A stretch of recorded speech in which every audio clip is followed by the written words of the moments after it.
Comment commence la vie chrétienne? C'est en voyant. Ce doit être en voyant. La logique même exige que ce soit en voyant. Et pour cette raison, que toute la vie chrétienne doit être un mouvement progressif, le long d'une ligne vers une fin.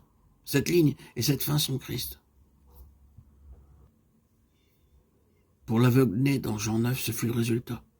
Vous vous souviendrez comment, après avoir été chassé, Jésus le rencontra et lui dit « Crois-tu au Fils de Dieu ?»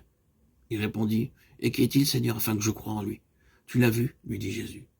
Et celui qui te parle, c'est lui. » Et il dit « Je crois, Seigneur. » Et il adora.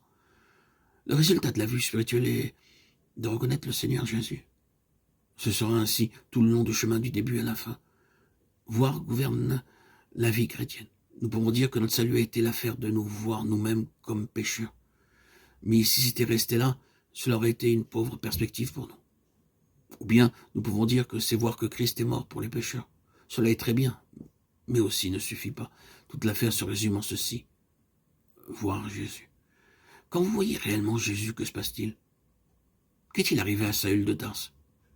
Eh bien, beaucoup de choses, des choses puissantes, qui ont accompli ce que rien d'autre n'aurait pu. Vous n'auriez jamais pu convaincre Saül de Tarse d'accepter le christianisme par des arguments. Vous ne l'auriez jamais introduit par crainte, ni le faire raisonner ou l'attendrir pour qu'il devienne chrétien. Pour faire sortir cet homme du judaïsme, il fallait quelque chose de plus qu'on ne peut trouver sur cette terre. Mais il a vu Jésus de Nazareth et cela l'a fait. Il est sorti, il fut un homme émancipé, il avait vu. Plus tard, il a dû se heurter à la grande difficulté des judaïsants qui le traquaient et le suivaient partout, pour troubler la foi de ses convertis et détruire leur position en Christ. Ce fut le cas des croyants en Galatie, qui avaient tendance à déserter. S'ils l'avaient déjà fait sur ce point, il soulève une fois de plus la question entière quant à ce qu'est un chrétien et la concentre sur ce qui s'est passé sur le chemin de Damas. La lettre aux Galates peut en réalité être résumée ainsi. Un chrétien n'est pas quelqu'un qui s'abstient de faire ceci, cela ou autre chose, parce qu'il lui est interdit. Un chrétien n'est pas du tout quelqu'un qui est gouverné par les choses extérieures d'une forme de vie, d'un ordre, d'un système légaliste qui dit « tu dois et tu ne dois pas ». Un chrétien se définit dans cette phrase « lorsqu'il plut à Dieu de révéler en moi son Fils ». Ce qui est une autre façon de dire « il a ouvert mes yeux pour que je voie Jésus ». Les deux sont la même chose. Le chemin de Damas, c'est le lieu. Qui es-tu, Seigneur? Je suis Jésus que tu persécutes. Lorsqu'il plut à Dieu de révéler en moi son Fils, c'est une seule et même chose, voir d'une manière intérieure. C'est ce qui fait un chrétien.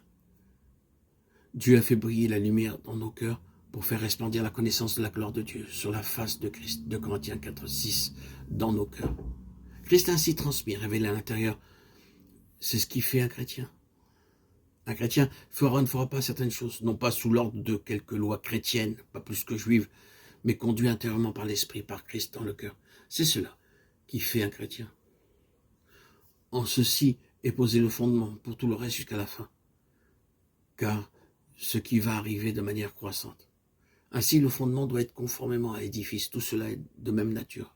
C'est voir et voir Christ. C'est une déclaration audacieuse sur laquelle beaucoup plus pourrait être dit, mais c'est un défi. Nous devons nous demander maintenant sur quel fondement repose notre vie chrétienne. Est-ce sur quelque chose d'extérieur, quelque chose que nous avons lu, qu'on nous a dit, qui nous a été commandé, quelque chose qui nous a fait peur ou ému?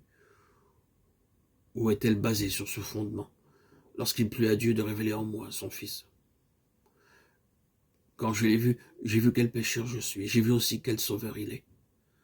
Mais c'est en le voyant que cela s'est fait. Je sais ceci est très élémentaire pour une conférence de chrétiens, mais des fois il est bon d'examiner nos fondements.